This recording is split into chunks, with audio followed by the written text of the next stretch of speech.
Vamos a comenzar entonces la clase de hoy. Es el capítulo 4, ya pasamos a la parte de precipitación. Quisiera saber, como ya dejamos el capítulo de clima, quisiera saber si hay alguna inquietud, cómo les fue con los videos del fenómeno del niño y de la niña, si tienen alguna pregunta al respecto, alguna cosa, por favor, para ya avanzar en el capítulo de precipitación.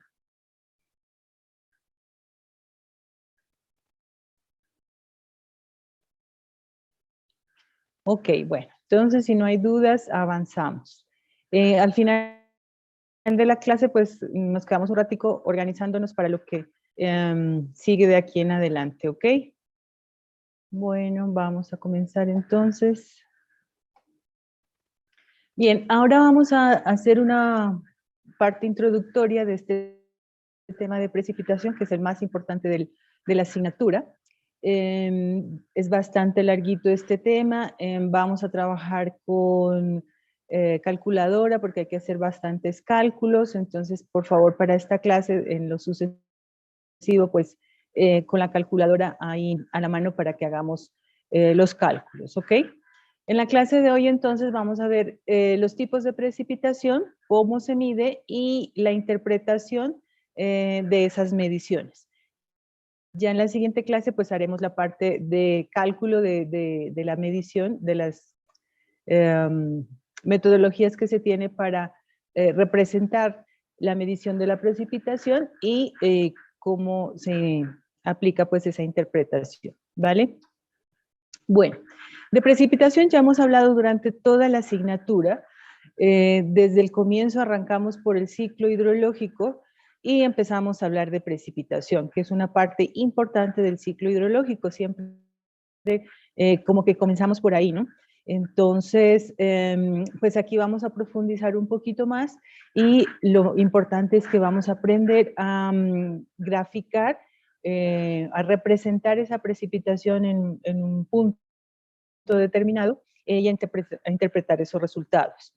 Entonces, en el ciclo hidrológico, ustedes ya ven aquí, hemos hablado de cuencas, ya sabemos cómo definir el área, cómo calcular sus propiedades geomorfológicas, en fin, de cuencas hemos hablado bastante. Ahora vamos a hablar de precipitación y en este capítulo vamos a juntar las dos cosas, es decir, como sabemos que llueve, tenemos certeza del lugar donde queremos pues calcular, hacer esos cálculos de la precipitación, entonces eso es una cuenca, ¿no? Y no necesariamente la cuenca completa, puede ser que tomemos tramos de la cuenca, por ejemplo, si vamos a trabajar el cálculo de caudal para una concesión de agua potable para un municipio, a una población o algo así, pues no es toda la cuenca que debemos analizar, sino desde ese punto hacia arriba, aguas abajo, es decir, una especie de subcuenca.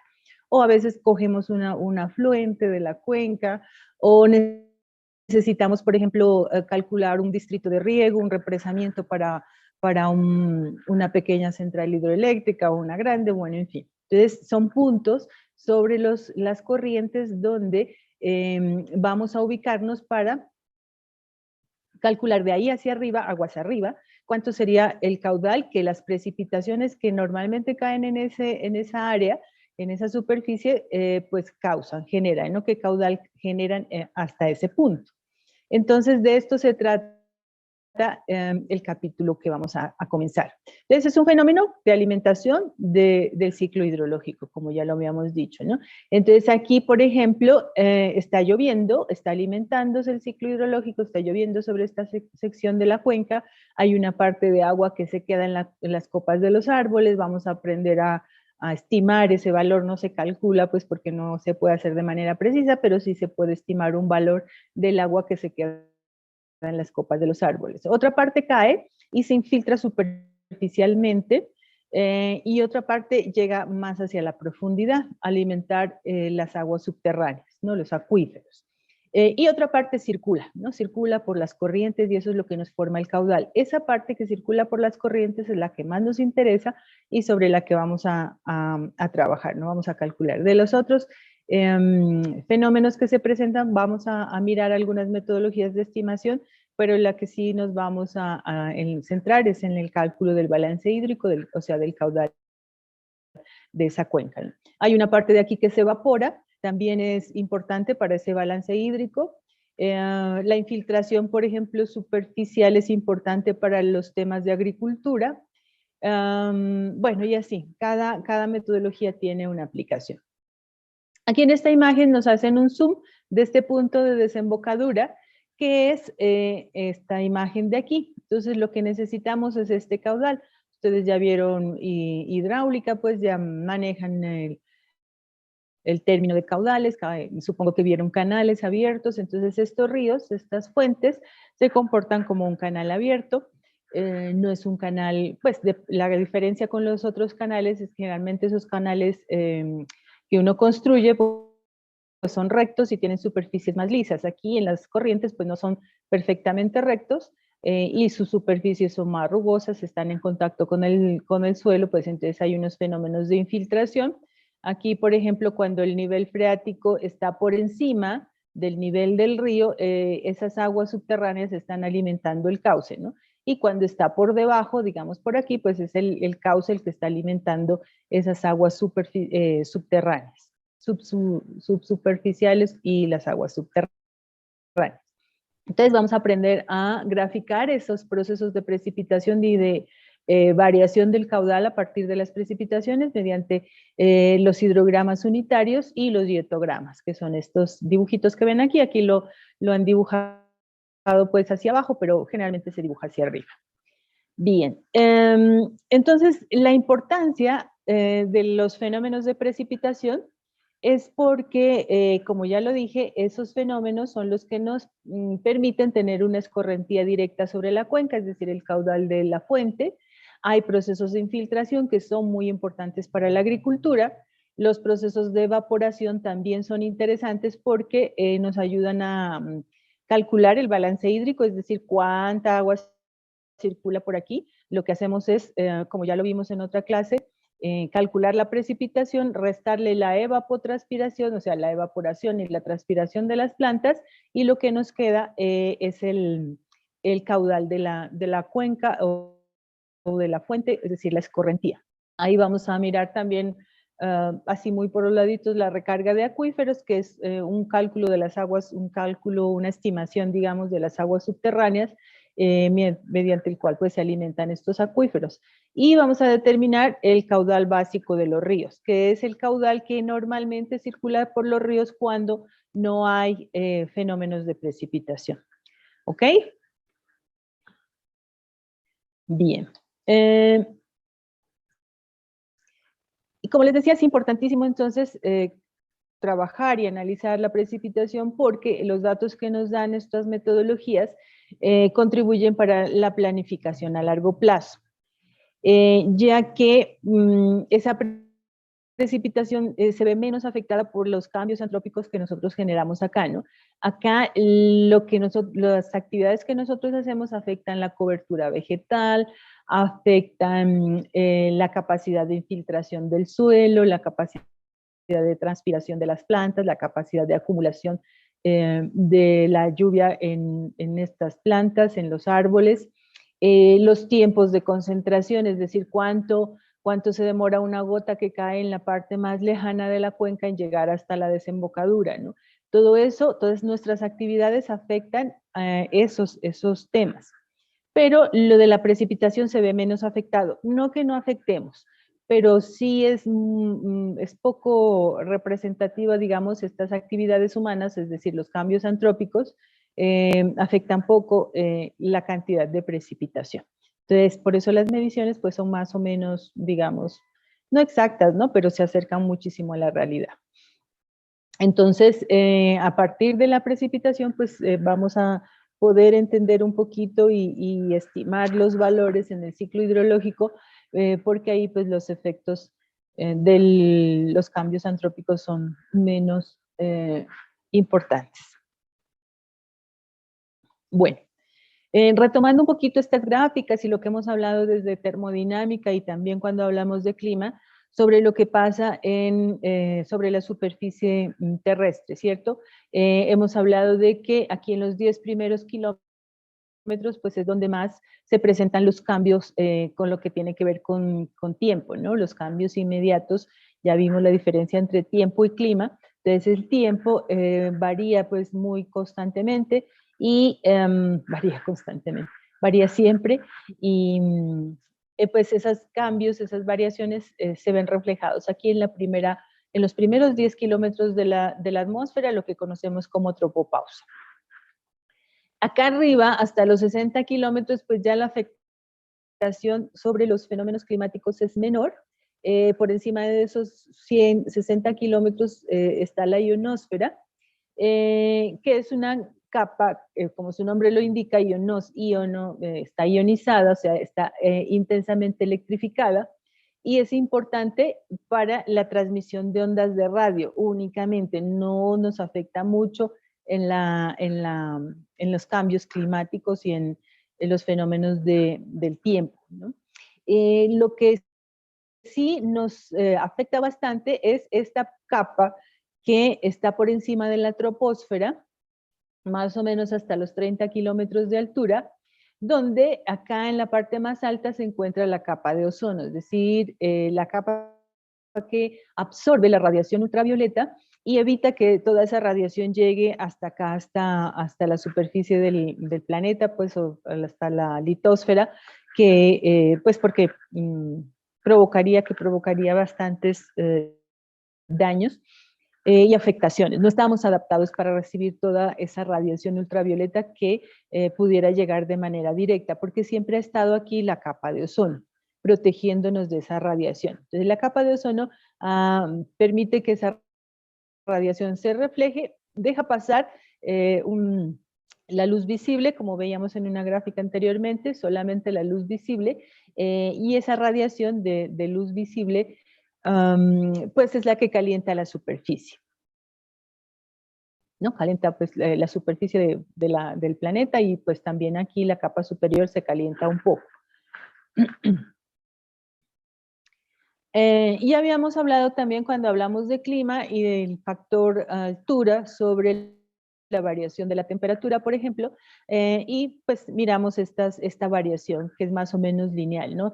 Se pierden más o menos, pues hay varios estimativos, este texto que consulté para preparar esta clase habla de 6.5 grados por cada kilómetro que se vaya ascendiendo. Y la variación está acá, ¿no? A nivel del mar tenemos temperaturas promedio alrededor de 20 grados Celsius y ya a los 10 kilómetros de altura tendremos temperaturas entre los 40 y 50 grados Celsius. Menos 40 y 50 grados Celsius. Entonces acá hace mucho, mucho frío. Aquí tenemos la temperatura normal, adecuada a la que estamos acostumbrados y pues si vamos ascendiendo en las cordilleras, en la topografía, pues vamos bajando la temperatura y va cambiando la presión, ¿no? De estos fenómenos ya hemos hablado bastante. Bueno, entonces nos vamos a concentrar para las precipitaciones en esta parte donde se forman las nubes y se genera el fenómeno de precipitación a partir de la humedad atmosférica. En toda esta región se presenta el fenómeno de evaporación del agua de los océanos, del agua que circula por las corrientes, de la humedad del suelo, la humedad que puede estar en las plantas, toda esa cantidad de agua que puede estar en estado líquido por el fenómeno pues, de la radiación solar, se evapora, ¿no? Y toma algún tiempo, pero finalmente se va evaporando sobre todo en la capa superficial. Si nosotros regamos agua en el suelo, el ratico pues ya no existe, porque si es un suelo, digamos, de un pavimento en concreto, es muy absorbente, entonces una parte se absorbe, otra parte se evapora. Si es un suelo impermeable, tipo, qué sé yo, baldosa o cerámica, pues ahí ya no penetra tanto, se demora más en evaporarse, pero finalmente se va a evaporar, ¿no es cierto? Es esa evaporación, esa agua que ya está en forma de gas, es la que alimenta la humedad de la atmósfera. Entonces, la atmósfera está compuesta por dos elementos importantes, el aire que conocemos como aire seco, y el vapor de agua. Eso son, digamos, complementarios, ¿no? No puede, o sea, siempre va a haber algo de humedad, hay zonas que sí, la humedad es casi cero, pero Si hay agua por ahí, va a haber algo de humedad, ¿cierto? Entonces el aire contiene esos dos elementos. Y el vapor de agua que está en ese aire, entonces lo que conocemos como humedad atmosférica, que también ya lo hablamos en otras clases. Y en esas clases habíamos hablado de la humedad relativa, ¿no? Ahí explicamos cómo se calcula la humedad relativa y hablamos de que tiene que ver con la presión de vapor de saturación a la temperatura del aire en el instante en que estemos midiendo, ¿no? Y ahí fuimos y miramos las tablas, miramos la presión del vapor en el punto de saturación con Terminator, iba a decir, con el Mini Repro y con el Thermonator. Entonces ese temita pues espero que haya quedado claro en esas clases. Aquí solamente para recordar de que existen esas mediciones. Entonces la humedad relativa es la cantidad de humedad pues que se necesita para saturar el aire a la temperatura misma de la misma presión, ¿no? A la que se está en ese momento en la atmósfera. Es la temperatura, la presión, ¿qué digo? La humedad relativa. Aquí están los elementos de medición, realmente son muy sencillos, estos son los primeros que se conocían, aquí ya hay otro más moderno y acá pues ya está el digital completamente electrónico. El mecanismo que se utiliza es tener alguna sustancia que tenga unas condiciones, unas características higroscópicas, es decir, que sea muy absorbente, ¿no? Muy absorbente, es decir, que reaccione con la humedad. Ahí está, por ejemplo, hay unas sustancias muy absorbentes que son las que se utilizan en los pañales desechables, ¿no? Eso absorbe muchísimo y las superficies, una vez que el agua cae ahí, quedan como secas, ¿no? Entonces, ese tipo de materiales, no, pues no lo que se utiliza en los pañales, sino otros elementos higroscópicos, ya lo vimos también creo que en otras clases, se utilizan para hacer la medición. ¿Qué pasa con esos elementos cuando están en contacto con la humedad? La absorben y entonces cambian su peso. Entonces sería necesario pesarlo antes del contacto, o sea, pesar el material cuando está completamente seco y pesarlo después, ¿no? La diferencia en peso me daría la cantidad de agua o de humedad que absorbió ese elemento.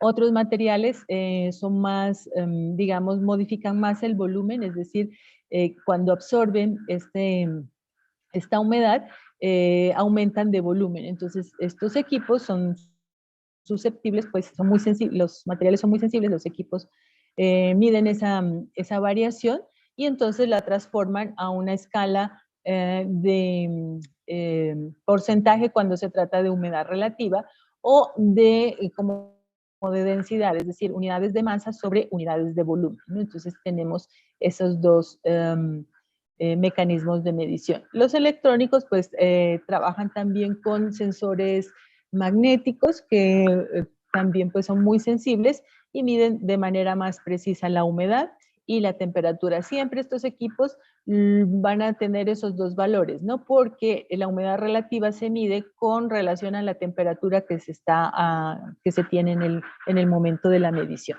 ¿Ok?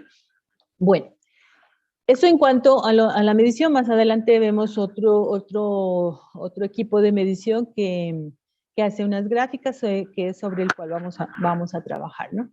Veamos ahora los procesos de formación de la lluvia. Ya habíamos hablado que una de las maneras como la lluvia se forma es a través de los procesos convectivos, es decir, es a través del ascenso de masas de aire caliente que suben pues con una humedad determinada, la humedad que se tiene aquí en la atmósfera, como la superficie está caliente, pues estas masas de aire húmedo se dilatan, pierden densidad, digamos, se vuelven más leves y empiezan a ascender, ¿no? Entonces ascienden, les queda aquí un espacio en ese sector donde estaba esa masa de aire que es ocupado por aire más frío. Al final, pues estas masitas de aire se desprenden y suben a la atmósfera y se quedan ahí en forma de vapor. hasta cuando llegue un momento en donde ese vapor se condense, porque acá las temperaturas son más bajitas, hace mucho más frío, entonces el aire se condensa, el vapor de agua se condensa y se forman pequeñas gotas, ¿cierto? Entonces, aquí están pues más o menos las horas. La hora donde es más caliente la superficie nos la están mostrando aquí como las 2 p.m., 2:15 empieza pues a ascender esa masa de aire y más o menos a las 2:30 se desprende de la superficie y empieza a elevarse, ¿no? Esa masa de aire húmedo. Hasta este momento el agua estaría en forma de vapor ahí en la masa de aire.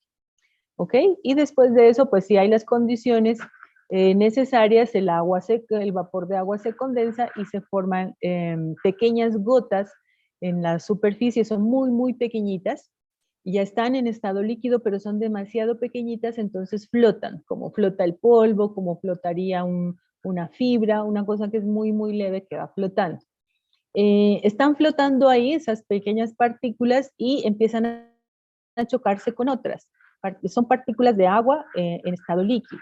Se chocan con otras y se van juntando. Se van juntando y van ganando volumen, o sea, ya y peso, obviamente, ¿no?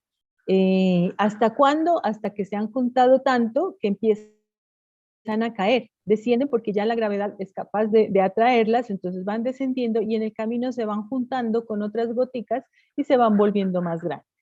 Entonces, en ese momento ya se presenta la precipitación como tal. Bueno, aquí hay una gráfica que nos da más o menos las dimensiones de esa dinámica de ascenso, ¿no? Aquí ustedes pueden ver que la topografía tiene algo que ver, porque cuando la superficie pues está muy, muy cerquita, rápidamente esa masa de aire alcanza temperaturas menores. Entonces, en un comienzo podemos estar por ahí a nivel del mar a unos 25 grados Celsius, que es bastante calorcito. La temperatura pues calienta ese calor, calienta la masa de aire, sube, asciende y se puede quedar por ahí estacionada a los 20, pero si sigue el ascenso, porque aquí los 20 grados Celsius pues todavía hay bastante calor, se sigue dilatando y a medida que va subiendo está ya en forma de vapor, pero hay temperaturas más bajitas, ¿no? Entonces, aquí pues hay una franja, digamos, entre los 25 más o menos y los 8, 10, 8 grados Celsius, donde los modelos pueden trabajar muy, muy bien con estos fenómenos de evaporación y de ascenso de estas capas de aire, porque la variación ahí no es muy grande, ¿no? Ya más hacia arriba, pues es más difícil modelar estos fenómenos de evaporación y de ascenso de las capas de aire.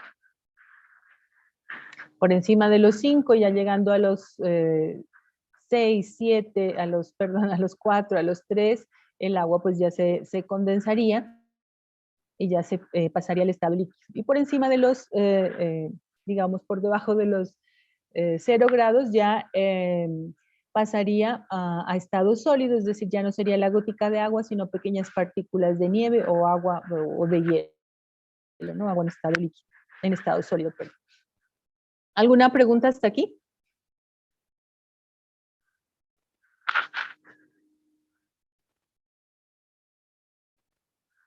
Bueno, vale, este tema lo hemos tocado bastante, entonces pues espero que esté claro.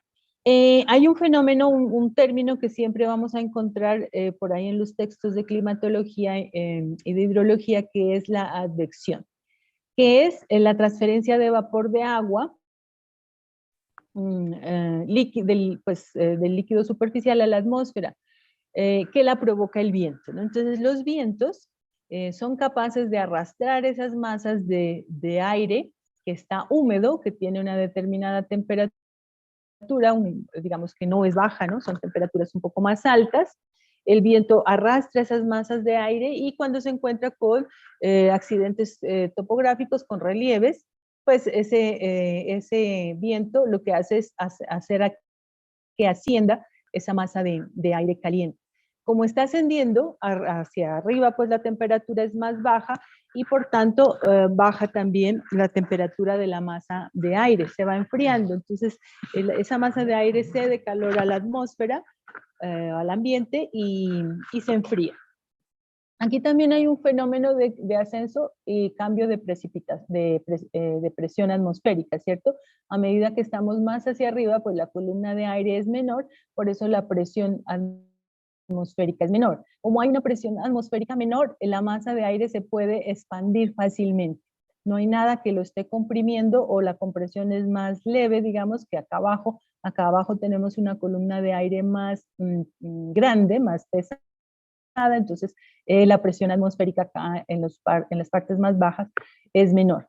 Y a medida que ascendemos, pues seguimos con esa masa de vapor enfriándose y expandiéndose, ¿no? Acá ya, si sigue el proceso de viento, pues puede ser que incluso se pueda traspasar esas barreras topográficas y empecemos con el descenso de esa misma masa de aire, ¿no? Aquí entonces no se formaría precipitación, sino que pasa hacia el otro lado del accidente topográfico que estamos mirando aquí.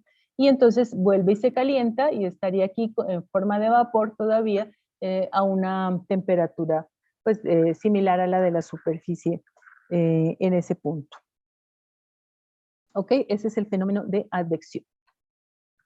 Y aquí vemos las maneras, pues, cómo se forman las nubes, incluido este fenómeno de advección, que ya lo habíamos tratado también, tiene que ver con la convección, el fenómeno de convección, ya lo hemos hablado muchísimo. La característica, aquí nos dan unas dimensiones, ¿no? La característica de qué tan grande con respecto al área es estas masas de vapor que se forman, ¿no? Estas gotitas de agua que ascienden.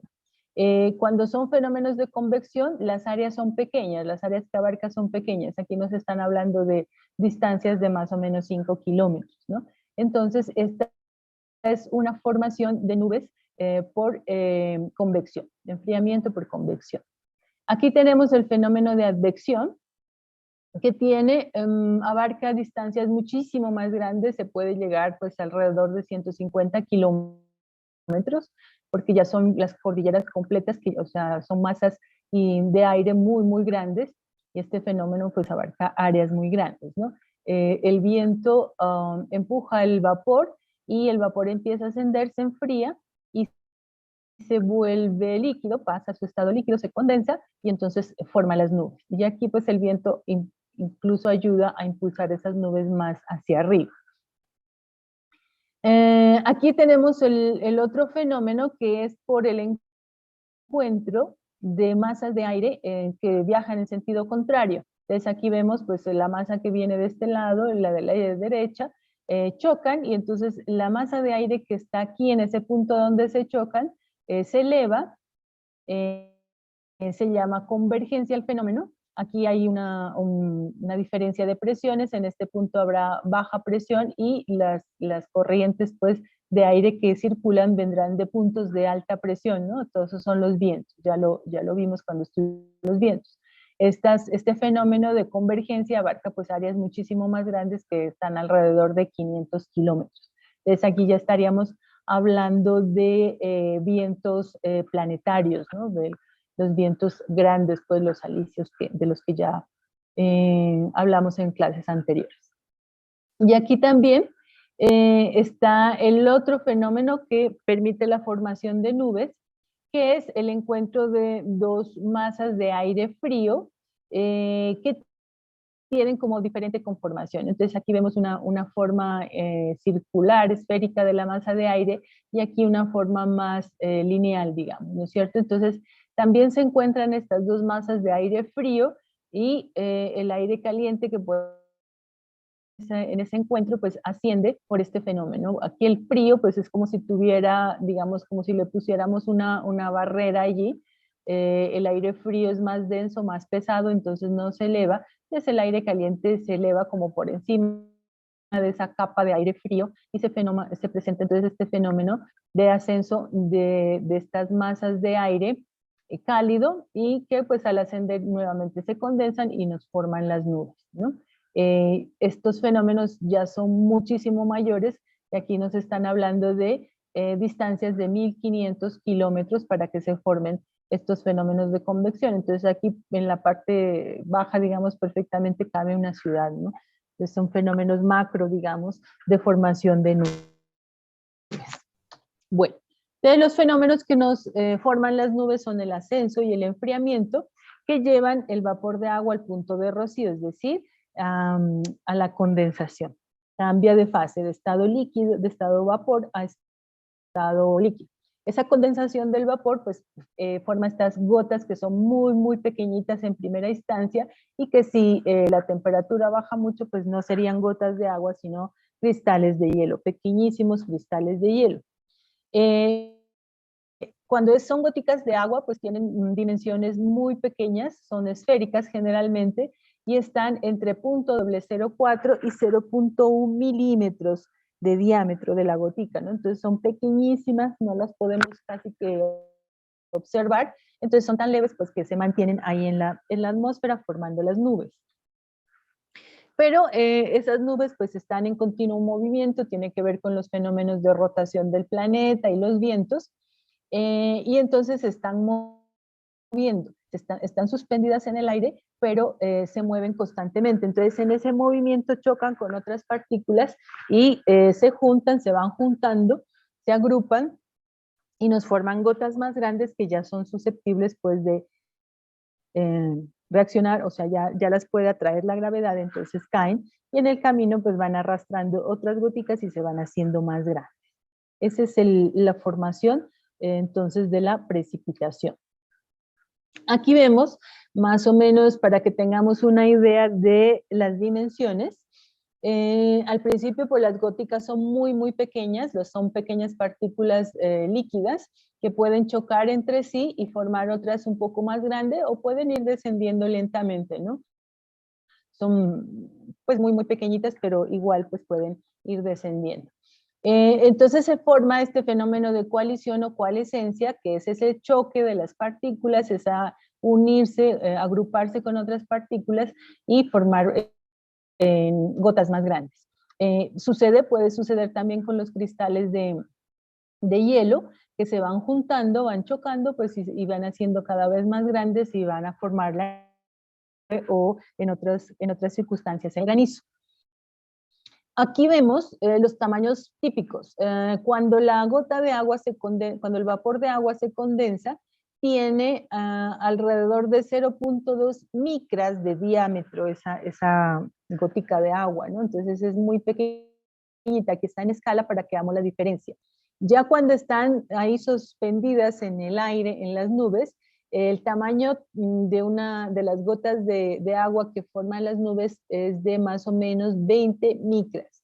Y ya cuando se han juntado bastante, si empieza la precipitación, el tamaño es de 2000 micras, o sea, bastante, ¿no? 2 milímetros diríamos aquí. Entonces ya de 2 milímetros, pues la gótica puede caer. Ya es una gota que la podemos percibir, entonces cuando se queda ahí de 2 milímetros es la llovizna, ¿no? Esa lluviecita muy, muy finita que ya llega acá a la superficie. Y cuando se juntan y se vuelven más grandes, pues ya son las lluvias con una intensidad mayor. ¿Ok? ¿Alguna pregunta? Profe, antes de 2 milímetros no caen, se quedan suspendidas. 2 milímetros, pues, sí, entre 1 milímetro ya pueden caer. Lo que pasa es que caen muy lentamente, ¿no? Porque son muy leves. Entonces van cayendo y como la distancia es grande, van juntándose con otras. Ya cuando llegan acá, pues ya están más grandecitas, ¿no? Esos son valores estimativos, ¿no? No podemos decir que exactamente a los 2 milímetros, ¿no? Más o Sí. menos a ese tamaño, porque además tiene que ver con otros fenómenos como la presión atmosférica, ¿no? Entonces, cuando hay bajas presiones, pues caen, pero si la presión es alta, entonces se pueden sostener más tamaños más grandes en la atmósfera. Sí, son estimativos. Ujú. Bueno, ¿alguna otra pregunta?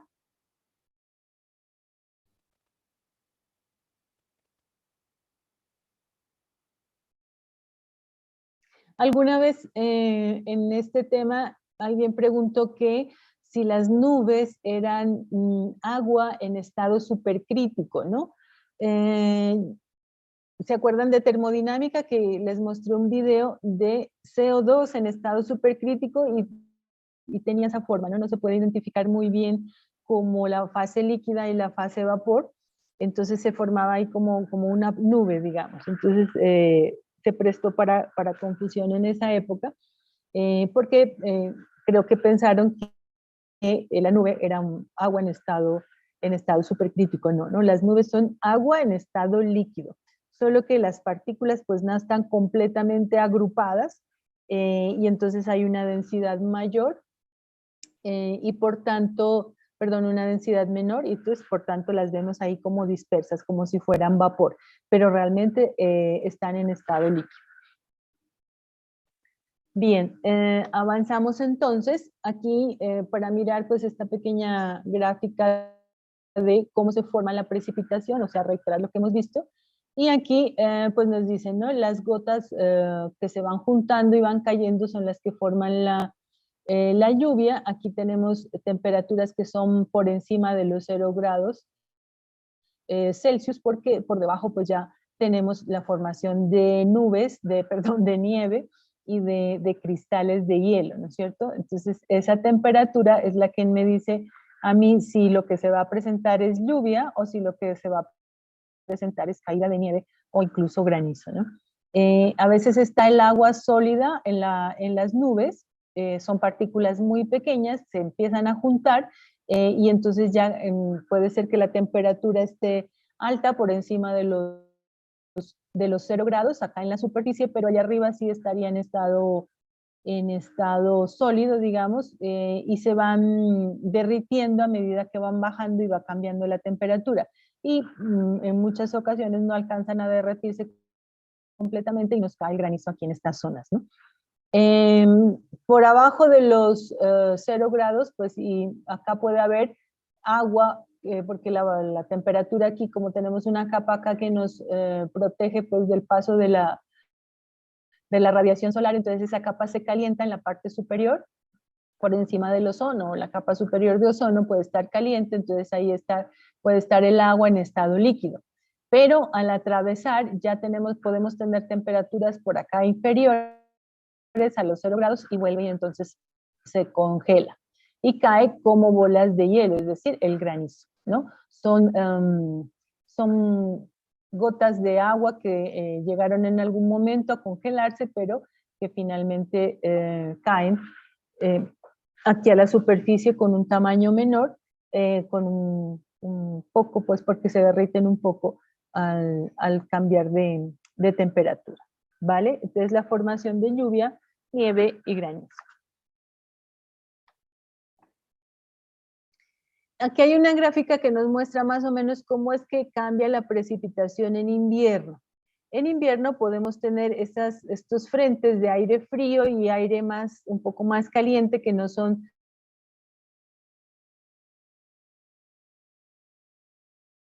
verticales o perfectamente horizontales, sino que pueden tener frente frío, aquí tiene una altura menor y a medida que vamos hacia la izquierda pues va ascendiendo. Y entonces puede ser que hayan capas de aire un poco más caliente que también tienen esa forma porque este aire frío pues forma como una rampa, entonces por encima de ese aire frío está el aire más caliente que tiende a ascender. Entonces, si la capa de aire es completamente frío, aquí tenemos temperaturas por debajo de los 0 grados, el agua en las nubes estaría en estado sólido, cuando ya tiene un tamaño grande, pues empieza a caer y caería como nieve. Aquí es el fenómeno del granizo, ¿no es cierto? Aquí ya hay una capita de aire caliente, entonces en las nubes puede estar en estado sólido, pero acá cuando llega la capa de aire caliente se derrite y luego se vuelve y se congela. Ya son gotas más grandes las que se congelan aquí, entonces tenemos estos tamaños de granizo que es agua congelada. Y aquí la capa de aire caliente es muy grande, entonces derrite pues las partículas de hielo y no alcanzan a congelarse nuevamente, entonces llegan acá a la superficie como agua muy, muy fría. Y si la capa de aire caliente pues es completa, entonces se derriten y llega acá la lluvia. El agua aquí no llega con temperaturas muy bajas, no llega un poquito más calientica, digamos, entonces son lluvias más cálidas y aquí tendríamos lluvias bastante frías. En invierno se pueden presentar entonces este tipo de precipitaciones. Bueno, en cuanto a las Profe, formas de... ¿Sí? una pregunta. Sí. Eh, o sea, me entra la curiosidad de que si la misma lluvia puede influenciar en pues en la creación del granizo, porque uno ha visto Sí. que como que siempre primero llueve, ¿no? Y después es Ajá. que graniza. O sea, ¿cómo Sí. sería ese proceso? Es que van cambiando perdón, ¿dónde está la imagen? Cambian, o sea, no todo el tiempo está esta capa de aire caliente así, ¿no? Entonces tenemos aire frío, digamos, y está lloviendo a una temperatura, qué sé yo, digamos por encima de los cero, ¿cierto? Está lloviendo, entonces estaríamos en esta situación, digamos, cayó el agua y ni siquiera puede estar en estado sólido acá arriba, sino aquí estamos hablando del invierno, ¿no? Es una condición especial de las épocas de invierno y sobre todo en los países donde hay estaciones, donde el agua allá arriba hace tanto frío porque estamos en invierno que está en estado sólido, está por debajo de los 0 grados. Entonces, si llega en ese momento a haber digamos, variación en la temperatura de la atmósfera, se derrite y cae como en forma de líquida, ¿no? Pero lo que a nosotros nos sucede es esto de acá, que está lloviendo, puede estar lloviendo, está lloviendo, y nos está cayendo así el agua en estado líquido, ¿no es cierto? Eso es lo que generalmente sucede. Pero, ¿qué pasa en nuestro caso? Puede ser que llegue una capa de aire muy bajito de temperatura. Aquí tendríamos que tener una temperatura en toda la superficie de la capa de la atmósfera, digamos, por encima de los 0 grados. Entonces está lloviendo normalmente. Pero puede ser que en algún momento determinado baje la temperatura en alguna de las capas de la atmósfera, ¿no? Entonces estaba lloviendo normalmente porque aquí tenemos temperaturas arriba de los 0 grados, por lo que les decía, ¿no? El fenómeno de radiación. Aquí la capa de ozono, hagamos de cuenta que esta es la capa de ozono que está reflejando los rayos. Entonces está un poquito caliente, entonces el agua es líquida. Pero cuando ya no está, o cuando está débil esa capa, o cuando baja la temperatura, cuando pasa el agua por ahí, como aquí la temperatura ha bajado por los 0 grados, ahí se congela, ¿no? Y acá obviamente vamos a tener nuevamente temperaturas más altas, entonces el hielo que se congeló, el agua que se congeló aquí, empieza a derretirse, pero no alcanza a derretirse por completo hasta que llega a la superficie. Entonces acá nos llegan diferentes tamaños, digamos, ¿no? Si había acá unas partículas muy grandes, pues no alcanzan a derretirse por completo, entonces acá lo que nos llega es granizo y lluvia, ¿sí? Entonces se está derritiendo nuevamente, pero no alcanza completamente a cambiar de fase, entonces sí llega en estado sólido y líquido, digamos. Eso es lo que nos sucede acá, ¿vale? Si te quedó claro, aquí es para tiempos de invierno, ¿no? Esta situación de acá. Entonces sí, claro, tiene que ver con la lluvia, ¿no? Si tenemos intensidades más fuertes, pues tendremos bolas de hielo más grandes, ¿no? Y suelen caer bolas de hielo muy grandes. Si la lluvia fue pequeña, pues se congela, a veces se congela y ni siquiera alcanza a llegar acá en estado sólido, ¿no? Sino que se vuelve y se derrite a medida que va descendiendo. ¿Ok? Sí, profe. Bueno, entonces aquí unas imágenes de las formas de precipitación. Entonces el granizo para nosotros es una forma de precipitación, ¿no? Y aquí vemos un ejemplo de diferentes tamaños. Obviamente se está derritiendo ya, entonces aquí hay bastante humedad, también hay vapor de agua, hay muchísima humedad, y tamaños diferentes del agua, ¿no? Hielo pues que cayó y no alcanzó a derretirse. Aquí vemos bolas muy grandes de hielo. Pueden incluso romper los vidrios de los carros, dejan la lámina de los carros con perforaciones. Suelen ser tan pesadas que incluso perforan algunas superficies, quiebran cristales. Estos techos de vidrio pues son muy susceptibles a que sean rotos por estas bolas de granizo. Y aquí tenemos la diferencia con la nieve, ¿no es cierto? Esto es hielo y esto son partículas de hielo también, pero muy, muy pequeñitos los diámetros. Son pequeñas partículas que se van juntando. Si ustedes logran pues unir bastante, pues pueden incluso formar una bola, pero tiene muchos vacíos. Entonces es más leve que el hielo. Aquí las bolas de granizo pues no tienen vacíos, entonces son muy pesadas. En cambio la nieve pues es más leve. Y aquí está la otra forma de precipitación, que es en estado líquido, pues que es la precipitación que todos conocemos, la normal. Se suele confundir el rocío como una manera de precipitación, ¿no? Y realmente no lo es. El rocío y la escarcha son fenómenos que se presentan en la superficie. No es que caiga agua o que caigan gotas de agua, no es la humedad atmosférica que está a una temperatura determinada y que cuando entra en contacto con superficies más frías, cambia de estado, pasa de estado vapor a estado líquido y por eso se forma el rocío. Y si la superficie, si es un invierno muy fuerte y esa superficie está por debajo de los 0 grados Celsius, cuando la humedad de la atmósfera entra en contacto con esta superficie, se pasa al estado sólido, ¿no? Entonces se presenta ese fenómeno y se forma entonces la escarcha. Estos dos fenómenos del rocío y la escarcha son entonces el resultado de la condensación del vapor de agua que está en la atmósfera y entra en contacto con superficies sólidas que están a una temperatura menor.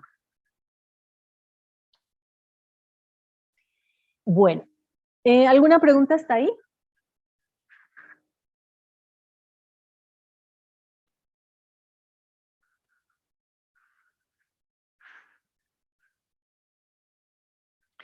Ok, entonces como para resumir, los tipos de precipitación serían tres: las convectivas, las ciclónicas y las orográficas.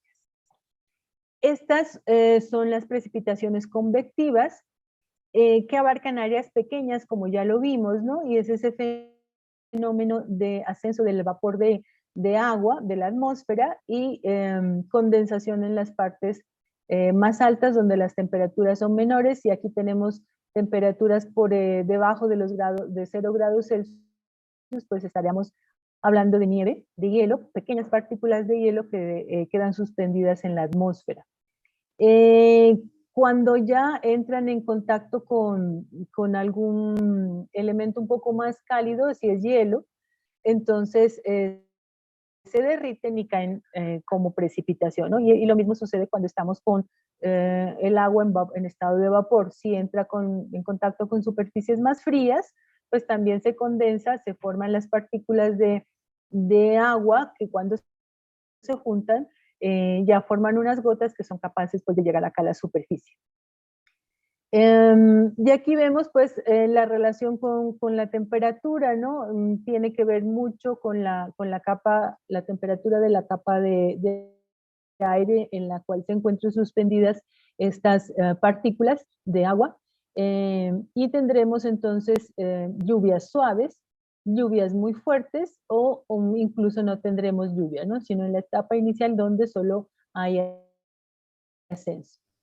Aquí entonces nos muestran el aire húmedo, como está descendiendo, en este caso desciende junto con la precipitación, y aquí pues tenemos esta interacción entre el aire cálido que asciende y el aire frío que desciende. Esto es lo que más se presenta en los fenómenos de lluvia por convección o lluvias convectivas. La característica de este tipo de lluvias es que se presentan mucho en el trópico, son muy intensas, llueve muy fuerte, ¿no? Y eso lo vemos en tierra caliente, como decimos aquí, ¿no? En Cali o acá en los municipios que son más bajos y que tienen temperaturas más altas, llueve con gran intensidad. Pero esas lluvias que son muy intensas, tienen corta duración y abarcan áreas pequeñas, como ya lo vimos, de pocos kilómetros. este tipo de lluvia se presenta muy común aquí y por eso es que vemos que aquí en la ciudad, por ejemplo, llueve en ciertas partes, ¿no? En algunos barrios llueve de manera muy intensa, en otros no llueve o la intensidad es muy bajita, ¿no? Entonces son este tipo de lluvias convectivas. Aquí están las lluvias ciclónicas, que como les decía, son áreas, abarcan áreas muchísimo más grandes y son el producto del encuentro de frentes de aire frío con frentes de aire cálido. El aire cálido pues se choca y aquí asciende por el frente de aire frío, eleva el vapor de agua y acá pues ya en la temperatura es más baja, se condensa, puede congelarse o puede caer en forma de precipitación. Y este es otro ejemplo de temperatura de precipitaciones ciclónicas, cuando se chocan dos frentes de aire, incluso pueden ser dos frentes de aire frío. Aquí en el ejemplo tenemos aire cálido con aire frío, pero la nube queda muy baja, digamos. Son nubes que no ascienden mucho y la precipitación entonces se forma, son precipitaciones que abarcan áreas más grandes y vienen de alturas menores, ¿no? Este es otro tipo de precipitación ciclónica. La característica es que son de baja intensidad, o sea, son lluvias leves, lloviznas, pero duran mucho tiempo y abarcan áreas mucho más extensas. Habíamos hablado en la diapositiva anterior, alrededor de 500 kilómetros, ¿no? Pueden abarcar estas tipo de precipitaciones. Y están las orográficas, que son las que se presentan por el fenómeno de advección que ya vimos. Es el ascenso pues de masas de aire húmedo por acción del viento que choca con algún accidente topográfico y entonces asciende. Al ascender se alcanzan temperaturas más bajas, se presenta la condensación y la precipitación. Estas son las lluvias que nosotros tenemos acá. La característica es que como acá se ha quedado la humedad en forma de precipitación, luego esas masas de aire siguen ascendiendo, los vientos pues, y descienden ya como aire seco. Entonces son muy características en topografías pues montañosas, donde en ciertas áreas de los fenómenos estos topográficos pues se ve mucha vegetación porque hay mucha lluvia, y del otro lado, del lado de Barlovento, son vegetaciones pues de menor humedad, ¿no? Entonces la vegetación es más escasa aquí. Bueno, ¿cómo entonces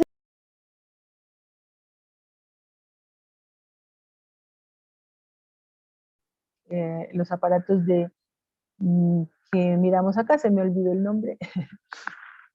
Higrómetros? Y vamos a mirar aquí la medición de la precipitación. El aparato se llama pluviómetro. Son muy sencillos y son bastante precisos, diría yo. Son más precisos que los higrómetros porque pues la precipitación es más fácil de medir que la humedad, ¿no? Varía menos que la humedad, porque aquí medimos cantidades de lluvia que van cayendo en una determinada superficie. No están muy expuestas a fenómenos como cambio de temperatura, ¿no? O de presión. Como en el caso de la humedad, pues como son gases, es vapor, pues es más difícil la medición. Acá es más fácil porque es agua en estado líquido, entonces se emplean estos aparaticos que son recipientes pues que tienen un área determinada, se conoce el diámetro de este recipiente, entonces se puede calcular el área sobre la cual están cayendo las gotitas de agua que se acumulan aquí, y entonces se va midiendo la cantidad de agua en esta escala que ustedes ven aquí, que está en milímetros, ¿no? En milímetros por metro cuadrado. Entonces está calibrado, esta escalita está calibrada con respecto al área del recipiente. No quiere decir que sea un metro cuadrado de área de recipiente, ¿no? Es un equivalente, digamos. Entonces se hacen los cálculos para que aquí la precipitación se mide en milímetros por metro cuadrado de superficie, la que cae aquí, ¿no? Y entonces se van haciendo mediciones diarias, se hace revisión del aparato unas 2 o 3 veces al día, Esto se los ubica pues en cualquier parte y hay personas responsables que pueden ser los vecinos de ahí del lugar, de anotar las medidas, ¿no es cierto? Entonces es una medición manual, digamos, que puede ser muy precisa si la toma de los datos se hace de manera correcta, digamos, ¿no? A veces no se mira bien o está borrosa la escala, entonces toman una medida mala, o a veces no toman todas las medidas, entonces se queda uno sin datos. Pero hay muchos de estos pluviómetros por todo lado. Aquí está otro modelo de pluviómetro que es un poquito más sofisticado, digamos. Tiene la característica de que tiene una tapa y es en relación con el anterior es más ventajoso porque como aquí el agua está en contacto con la atmósfera se evapora. Entonces hay cierto error ahí, ¿no? Entonces este pluviógrafo con tapa es como una especie de embudo la tapa y tiene un pequeño orificio aquí para que no esté tanto en contacto con el aire. Y entonces va cayendo el agua y se va acumulando aquí y vamos midiendo pues en esta escala el agua que cae en las lluvias, ¿no? Aquí también tenemos el área conocida, entonces un diseño un poco mejor de este pluviómetro que ya no se ve tan afectado con la evaporación.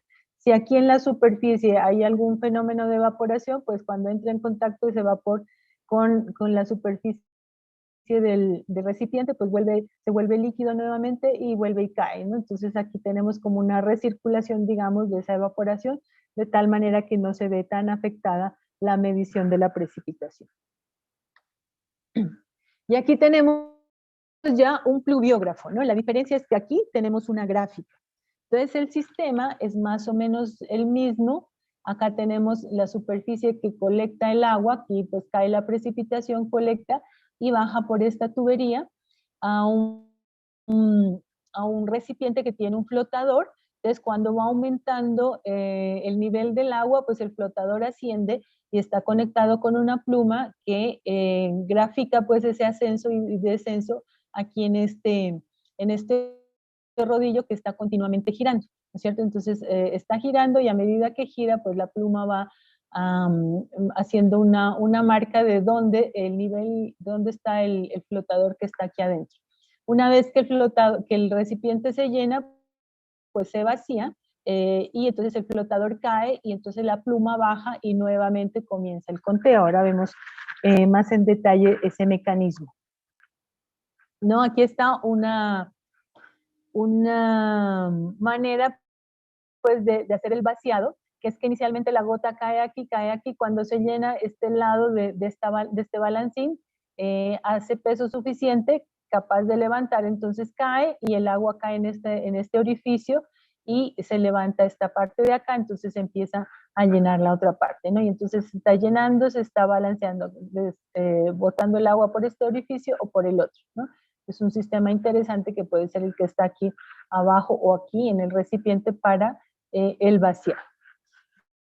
Ya de manera esquemática, aquí lo vemos, es más fácil de entender acá. Aquí tenemos un diámetro, aquí es una cosa bastante grande, de 2 metros casi, de un anillo, ¿no? Pueden hacerse estos aparatos pues del tamaño que se quiere, ¿no? Entonces va cayendo el agua, entre más grande el área, pues más precisa la medición, cae el agua aquí, se acumula y se va llenando en este recipiente, pues que tiene un filtro ahí, se llena y van cayendo las gotas en este recipiente de acá. Y aquí está el flotador, ¿no? Entonces, a medida que va cayendo el agua, el nivel del agua va subiendo y entonces el flotador va subiendo y va moviendo la aguja, como aquí está el rodillo con un papel milimetrado, digamos, y va marcando entonces el movimiento del flotador, ¿cierto? Entonces, pues se tiene cómo va aumentando la precipitación en el tiempo. Una vez que esto se llena y está por aquí, digamos, por este nivel, por encima de este sifón, entonces el agua está pasando a este otro recipiente, ¿no? Entonces el agua va subiendo el nivel. Cuando llega al nivel del sifón, aquí entonces se presenta el vaciado. Como aquí hay un sifón, queda como digamos, queda como cebado, el agua sigue subiendo por aquí, aunque el nivel esté más bajo, ustedes ya saben cómo funcionan los sifones, ya lo vieron en hidráulica, entonces el flotador baja hasta cierto punto y ese descenso pues queda marcado aquí en la gráfica, también como una línea recta, digamos. Y entonces se ha vaciado todo el tanque y si sigue la precipitación, pues empieza a ascender nuevamente. Entonces en la gráfica vamos a tener como pulsos, como los pulsos de un electrocardiograma, digamos, ¿no? Una vez que se llena, llega hasta acá la aguja, se vacía rápidamente y vuelve y comienza el ascenso, ¿no? Entonces ese es el mecanismo que tienen los pluviogramas para la medición de la precipitación. Aquí nos dan unas medidas, está más o menos a 7 metros de altura, pues una cosa bastante grande. Generalmente ya son más pequeños. Entonces el resultado de la gráfica es como lo que vemos aquí, ¿no? Entonces aquí tenemos la escala de tiempo y aquí tenemos la escala en milímetros de altura de la precipitación. Entonces, ¿qué nos indica este esquemita? Aquí, pues la aguja fue marcando una línea recta, quiere decir que no hubo precipitación. Aquí comenzó la precipitación. Entonces, lo bueno de esto es que podemos saber la hora precisa en cuanto empezó a llover. Entonces, empieza a llover, fue una lluvia pequeña que no alcanzó a vaciar, a llenar completamente el recipiente y cesó la lluvia. Entonces, la aguja marca esta línea recta, quiere decir que aquí cesó la lluvia.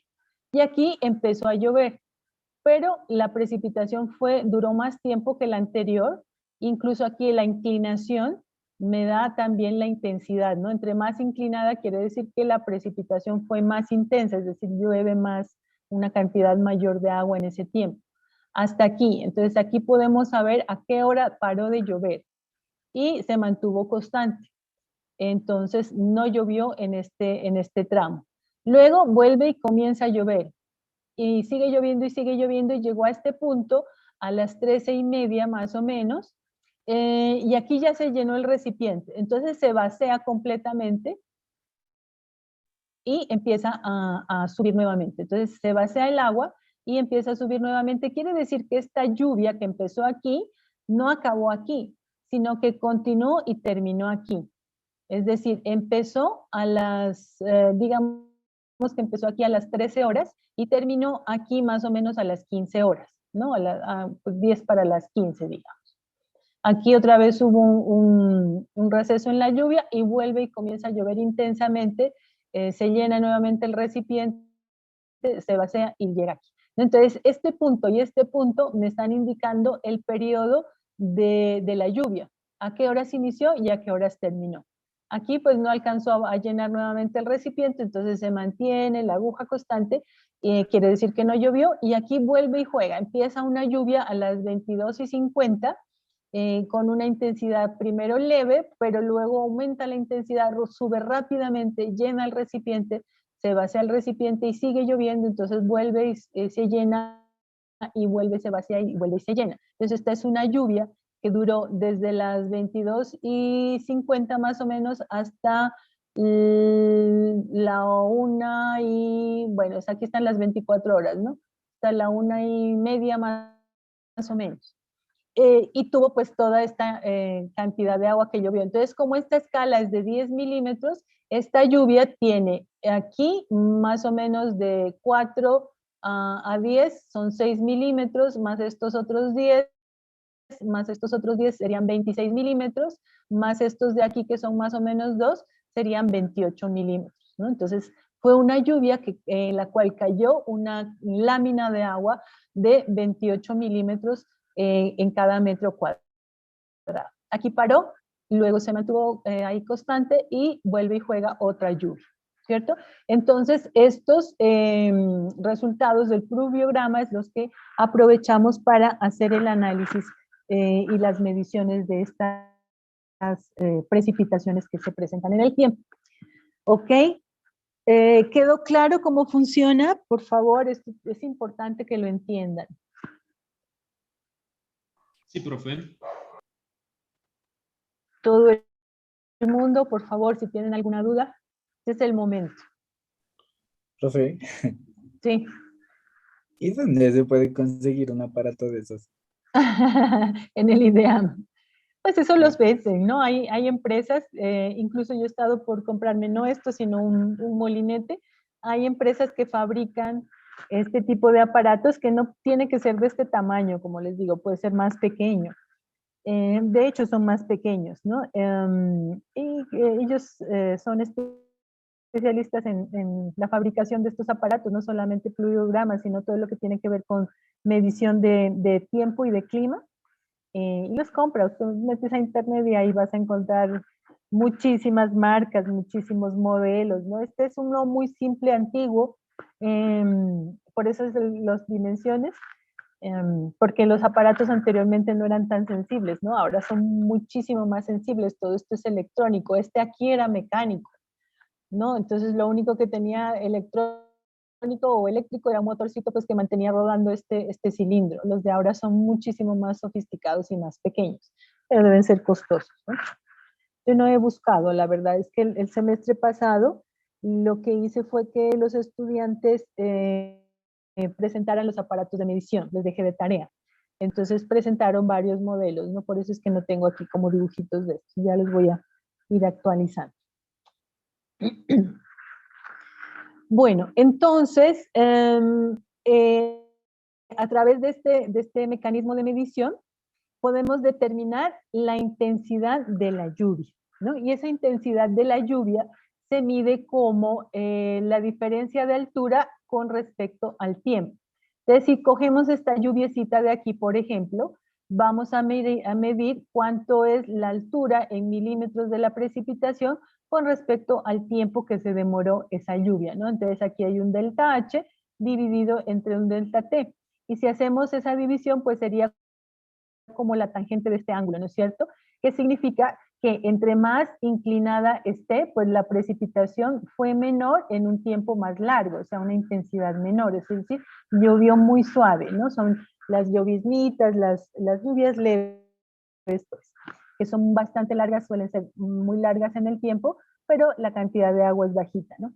Mientras que acá nosotros tenemos una lluvia de intensidad mucho mayor, es decir, en corto tiempo, que sería este lapso de aquí, llovió mucho más que lo que llovió acá en esta otra lluvia, ¿no? Que la pendiente, la inclinación de estas líneas de la precipitación ya me dice qué tan intensa fue la lluvia. Aquí, por ejemplo, esto si lo desdobláramos, normalmente esto sería muchísimo más alto y en corto tiempo, ¿no? Aquí tendremos más o menos 1 hora y media de duración y fue 3 veces esta distancia, ¿no? Entonces, es una lluvia de una intensidad muy alta. Y aquí tenemos lluviecitas pues de intensidades menores. Esta ya viene a ser alta porque tiene un pico, digamos, ¿no? Vació una vez el pluviómetro, entonces tiene un tiempo aquí que puedo yo medir. Entonces esta distancia que llovió y dividirla entre el tiempo ya me da la intensidad que va a ser menor que la que yo tengo acá porque las distancias acá pues son mayores, ¿vale? Entonces, ese es el concepto de intensidad de la precipitación. ¿Queda claro?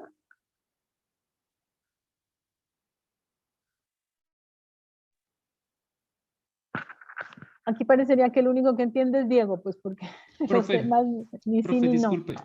Sí. Y con respecto a la intensidad, ¿existe como alguna escala que determine intensidad alta, baja o media, profe? No, no realmente. Ya el número le dice a uno, ¿no? Entonces uno, no, pero no se acostumbra, pues aquí en el pluviograma no se acostumbra. Ya cuando se hacen mapas, vamos a ver cómo es eso también. Ahí sí lo podemos clasificar con colores y se le puede dar esos rangos de intensidad. En este momento no recuerdo que haya un estándar, digamos, internacional que me diga a mí que si es de 20 milímetros por metro cuadrado o por segundo, eh, es intenso y que 5 es bajo, ¿no? Realmente no. Cuando uno hace los mapas, puede dar esas gráficas, ¿no? Entonces, cuando haces ordenamiento territorial, por ejemplo, hay que caracterizar clima y vas a tener que hacer un mapa de precipitación y ahí, pues, si la norma dice, uno pone las escalas de la norma, pero si no, pues las puede catalogar uno, ¿no? Con colores. Ah, bueno, profe, gracias. Ajá, pero ya es en los mapas, acá todavía no. Yo tengo una pregunta. Sí. El tamaño de lo que abarcan las lluvias del aparato, o sea, influye en cuanto a, ¿qué se puede decir? El área de precipitación, es decir, usted dice que hay grandes y pequeños, entonces quisiera Ujú. saber cuál es la diferencia. Ah, O ya. sea, No, a ver, la precipitación no influye sobre el aparato, es más, digamos, estos aparatos están calibrados, aquí la medición por milímetros se calibra de tal manera que la medición se haga por metro cuadrado, ¿sí? Es como si tuvieras tú, digamos, antes se hacía con unos recipientes de 1 metro cuadrado de área, porque era más difícil pues tener este tipo de aparatos, ¿no? Entonces con un recipiente, yo creo que por ahí había un dibujito, yo no, aquí no lo tengo, bueno, después se los muestro. Antes era un recipiente que tenga exactamente 1 metro cuadrado de área, como un platón, ¿sí me entiendes? Un cilindro ahí de 1 metro cuadrado. Y entonces le ponían el flotadorcito ahí con una escala.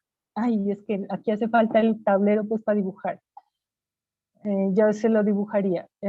Hace de cuenta que este es el platón, que aquí no tiene esto, sino un platoncito ahí. Entonces, tenía exactamente 1 metro cuadrado de área, ¿no? Era circular, pero pues el diámetro que le ponían era para que el área superficial sea de 1 metro cuadrado. Entonces estaba cayendo ahí agua en 1 metro cuadrado. Y el flotadorcito se lo ponía aquí en un ladito y él iba subiendo y bajando y entonces se lo medía en la escala aquí.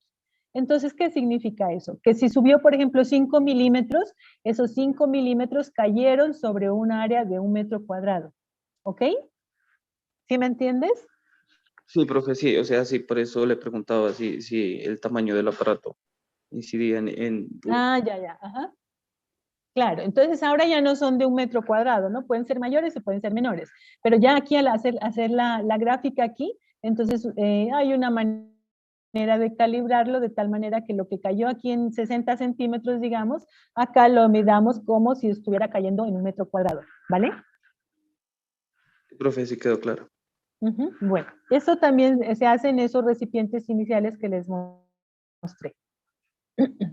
Y profe, yo tengo una pregunta. Bueno, ajá, Disculpe, o sea, en una región, digamos, ¿influye mucho los vientos en la lectura de las medidas de la precipitación sí, en estos aparatos? sí, claro, porque los vientos, por ejemplo, si tuviéramos, en este caso del flotador aquí anteriormente, estaba expuesto al aire, ¿no? Entonces empujaba el viento y de pronto lo subía. Pero bueno, entonces uno tenía que ir a hacer la medición y ver un momento que no haya viento, porque el viento puede estar moviendo aquí, como eran platoncitos grandes, pues ahí sí afectaba, entonces movía el flotador y no eran muy precisos. Y además el viento evapora el agua. Entonces la medición ya no es tan precisa. En estos otros aparatos, pues aquí ya se los protege. eh, ya vieron que hay una manera, ¿no? Aquí está cayendo el agua, pero acá pues no hay la evaporación. Y entonces por eso se pone aquí el agua en ese filtro. Aquí ya no se evapora y es aquí donde se mide y no acá donde sí se puede estar evaporando. Obviamente la evaporación no es instantánea, ¿no? Se demora. Entonces aquí está cayendo, está cayendo, está cayendo y se está midiendo. Ya si se evapora, pues ya saca arriba y ya no es problema, la medición ya se hizo. Ese problema de la evaporación sí afecta por las mediciones en los otros recipientes, en los otros sistemas de medición que ya les mostré. En estos, pues se cuidan mucho de que sea más bien hermético aquí, no esté en contacto con el aire ni con el viento para que el agua que está cayendo acá no se evapore. ¿Alguna otra pregunta?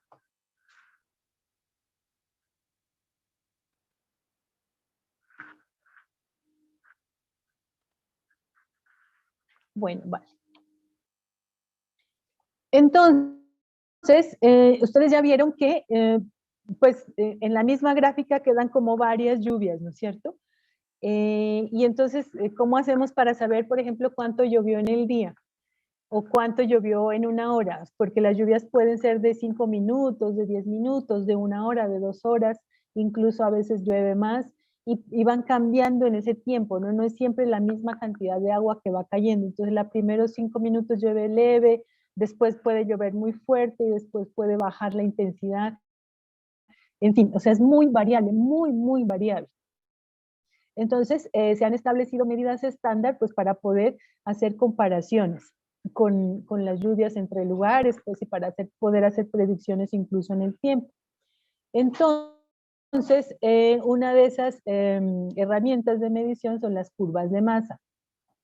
Y estas curvas de masa entonces son acumulación, es la precipitación acumulada en un tiempo determinado, ¿no? Entonces aquí vamos viendo, por ejemplo, esta lluvia que tiene una intensidad determinada, aquí pues la escala está en centímetros, generalmente es en milímetros, como ya les había dicho, y aquí está el tiempo. Aquí nos dicen que esta primera lluvia tiene una altura de 10 centímetros, o sea, 100 milímetros, que sería bastante, pero aquí la escala está en días, ¿no? Entonces acá tenemos estos 10 o 100 milímetros de precipitación cayeron, aquí puede ser el 0, y aquí podemos tener 2.5 más o menos. Entonces en 2 días y medio se obtuvo esa precipitación, pero no va a ser que la lluvia duró 2 días y medio, ¿no? Sino que aquí estamos acumulando las lluvias de esos 2 días. Entonces eso es lo que conocemos como curva de masa. Aquí suponemos pues que como está constante el nivel no llovió, y aquí se presentó otra lluvia, es una lluvia de 4 centímetros, es decir, 40 milímetros, y que duró más o menos, pues menos de un día, ¿no? Aquí estamos del 3 al 4, entonces unas 20 horas más o menos. Pero aquí también tendríamos una acumulación, pues difícilmente va a haber lluvias de todo el día, ¿no? Para y cambia, baja la intensidad, en fin. Entonces aquí tenemos lluvias un poco más, la lluvia aquí fue más intensa y duró menos tiempo. Y este es el otro método que tenemos para medir pues, y para interpretar y graficar estos procesos que son los dietogramas. Aquí tenemos dietogramas de alturas de precipitación y los de intensidades, ¿no? Entonces aquí lo que graficamos es el tiempo, aquí está en horas, y la altura de la precipitación. Entonces aquí lo que nos dice, bueno, la primera hora llovieron 5 milímetros, a la siguiente hora, bueno, esto está cada media hora, entonces aquí tenemos la primera hora. La primera media hora son 5 milímetros y a la hora ya teníamos un poco más, 8.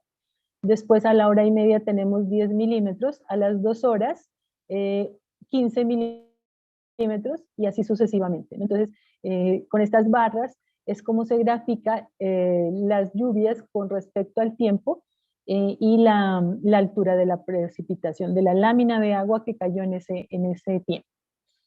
Y aquí sería básicamente lo mismo, solo que aquí ya la escala de las ordenadas la tenemos con la intensidad, que como vimos es la cantidad de agua que llovió en milímetros dividida entre el tiempo, ¿no? ¿Cuánto se demoró esa cantidad de agua en caer? Entonces tenemos el dietograma de intensidades y el dietograma de precipitaciones. Ahora, en la clase de mañana, pues ya hacemos un taller de cómo se calculan estos dietogramas y cómo se grafican, ¿vale? ¿Queda claro? Sí, profe. Ok, bueno, entonces avanzamos. Aquí está un dietograma con una escala distinta. Aquí el tiempo está en horas y tenemos una escala bastante grande. Y aquí la intensidad en centímetros por hora, ¿no? Entonces no solamente milímetros por hora, también lo podemos hacer en centímetros por hora, aquí es como lo mismo.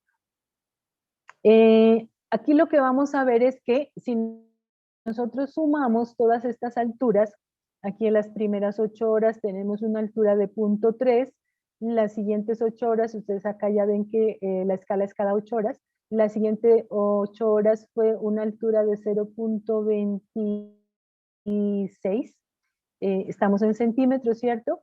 Aquí a las 24 horas tenemos una altura de 0.4 centímetros y así sucesivamente. Si sumamos todas esas alturas, el total de precipitación sería de 10 centímetros y la duración fue 56 horas. Esto es lo que nos dice esta gráfica, este dietograma, ¿no? Entonces el tiempo total de medición aquí fue 56 horas y el total de precipitación en todo ese tiempo fue de 10 centímetros, acumulando lo que llovió en cada uno de estos rangos de tiempo.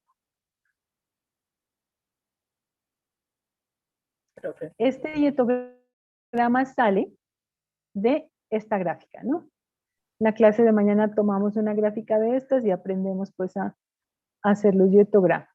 Profe, con la curva de masa, ¿se puede saber cuál es la acumulación de agua en un lugar? Sí, ese es el propósito de la curva de masa, porque aquí fue, pues se va acumulando. A partir de estos gráficos se va obteniendo la curva de masa y se va viendo lo que se va acumulando en el periodo que tengamos aquí en la escala. Ya, pero pues, yo me refería a que cuánta agua se evapora o cuánta agua... No, la evaporación no. La evaporación, de conociendo la cantidad de agua que ha caído, ¿se puede establecer cuánta sería el porcentaje que se queda? Sí. Cuando entremos, de eso tenemos un capítulo completo que se llama evapotranspiración.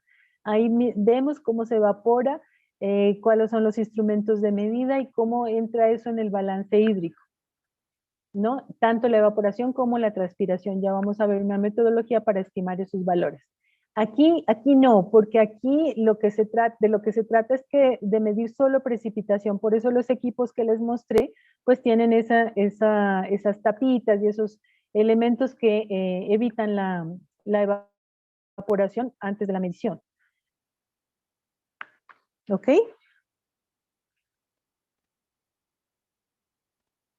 ¿Alguna otra pregunta?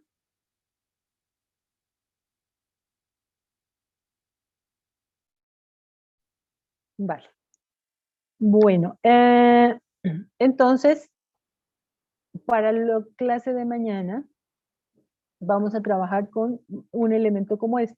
Este pues yo ya tomé los datos, hice la gráfica en el software porque pues esos dietogramas que uno obtiene son muy borrosos, ¿no? Y hay que hacerles correcciones a algunos. A veces los aparatos se dañan, pues si la medición no es correcta, entonces hay una manera de hacer correcciones cuando se acabó la tinta, por ejemplo, y no hubo cómo obtener la gráfica en algún periodo, entonces es necesario hacer unas correcciones. Entonces yo tomé los datos y lo grafiqué aquí, pues quedó bastante sencillo de hacer para que trabajemos con él, ¿no es cierto? Entonces aquí ustedes pueden observar qué fue lo que sucedió.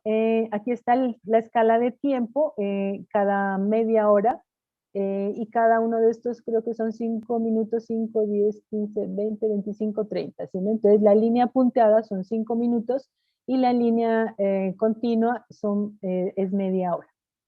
Entonces aquí está la escala de tiempo y aquí la altura en milímetros, ¿no? Generalmente son 10 milímetros en esta escala.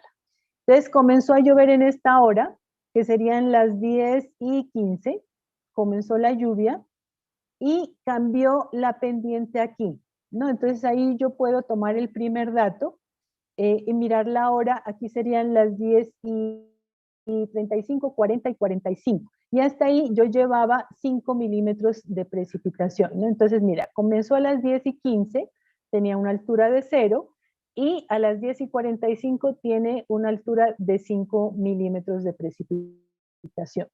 Cambia la pendiente, es decir, cambia la intensidad, ¿no? Y llega hasta los 10 milímetros, que significa que el recipiente del pluviograma se llenó y se vacía.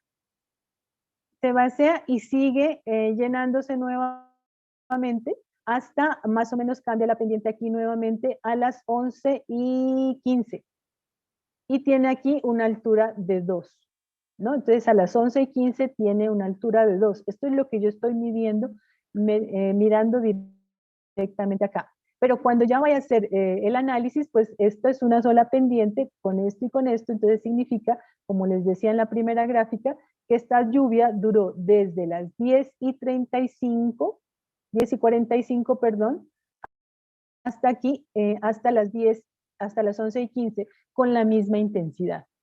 Aquí nuevamente cambió la intensidad, es una intensidad más alta, nuevamente llegó a los 10 milímetros, vuelve y se vacía el recipiente y sigue, entonces una lluvia que vemos que cambia aquí como la intensidad, ¿no es cierto? Entonces, lo primero que uno puede hacer para no confundirse es tomar los datos directos, sin intentar hacer las sumas de la precipitación o de la variación en la intensidad. Entonces simplemente vamos tomando los datos directos. Y luego ya podemos proceder a hacer las sumas. Entonces, si ustedes ven estos datos que yo he tomado aquí, es simplemente el punto donde una variación en la pendiente que me indica un cambio de intensidad y la hora, ¿no? ¿Cuánto tenía yo aquí de altura y a qué hora sucedió este cambio? Entonces ahí está, por ejemplo, aquí son la 1:10. A la 1:10 yo tenía una lectura de 2 milímetros. Entonces, ¿dónde está la 1:10? Aquí está la 1:10, 2 milímetros. ¿Ok? Entonces, como la primera fase, digamos, la primera tarea para no irse a confundir, porque a veces uno, si empieza a sumar aquí, pues ya se enreda un poco porque pueden haber pues, líneas muy juntitas que no me dejan hacer la medición directa ahí. Ya después, yo sí puedo hacer entonces el cálculo y decir, bueno, tomar las precipitaciones, el cambio de intensidad en cada una de las precipitaciones y hacer las sumas correspondientes. Entonces, ya tendría datos como los que ustedes ven aquí, ¿no? No los datos directos de acá de la medición, sino ya las sumas. Entonces, aquí, por ejemplo, a la 1:30, a la 1:05, que sería aquí, ya tendría esta medición de 10, que incluye esta variación de aquí y este valor de acá, ¿no? Entonces tendría solamente un valor de 10 en este caso. Y así, entonces vamos cambiando, haciendo la suma para ver cuál fue la intensidad en cada uno de esos periodos, ¿no? Con intensidades, digamos, más o menos constantes, que esas intensidades me las indica la pendiente de la línea de la gráfica. ¿Vale? Esto lo hacemos mañana más claro en la clase. Aquí tenemos ya con esa medición que hicimos, ya sumando lo que llovió realmente en cada uno de los periodos, tendríamos estas alturas aquí, son las mismas que les mostré en la diapositiva anterior. Aquí yo ya tengo el tiempo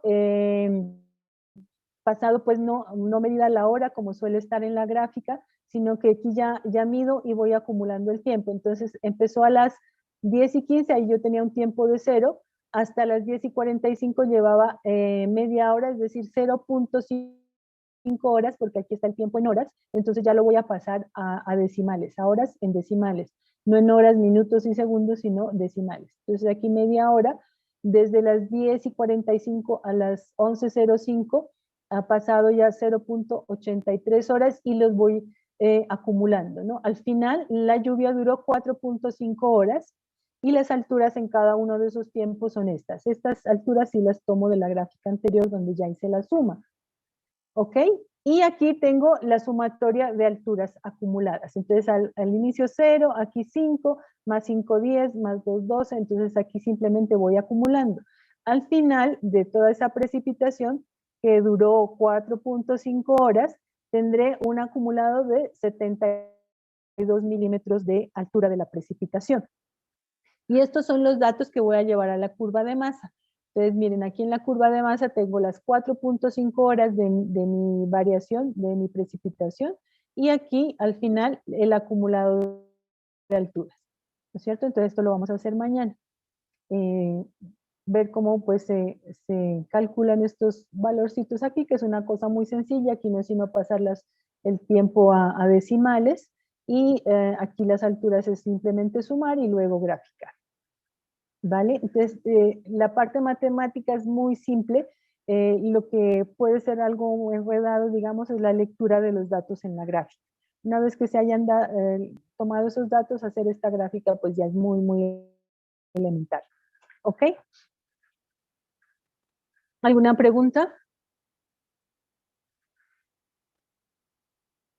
Bueno, esto de los yetogramas entonces lo vemos después, mañana, porque necesito en estos 10 minuticos organizar con ustedes lo de la clase. Entonces, cierro aquí el tema, aquí en la curva de masa. ¿Tienen alguna pregunta? ¿Queda claro?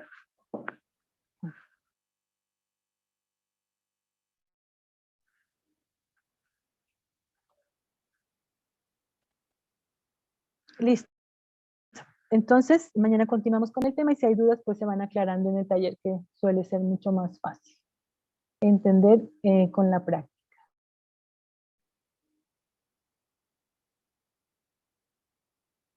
Bueno, entonces tenemos que hablar de varias cosas.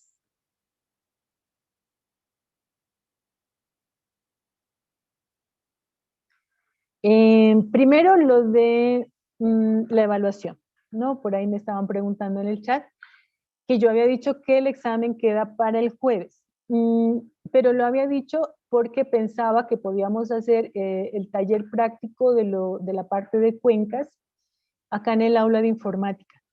Pero resulta que ya hablé con la secretaria y con el profesor que está encargado del aula y pues la secretaria me dice que no hay problema, que la podemos usar.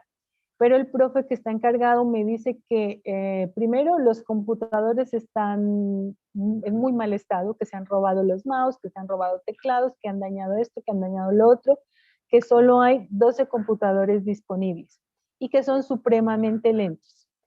Que tienen licencia de ArcGIS, pues porque si se necesitaría, los que trabajan en ArcGIS lo podrían hacer, pero que los computadores son muy, muy lentos. Entonces, para hacer un examen en estas condiciones es complicado.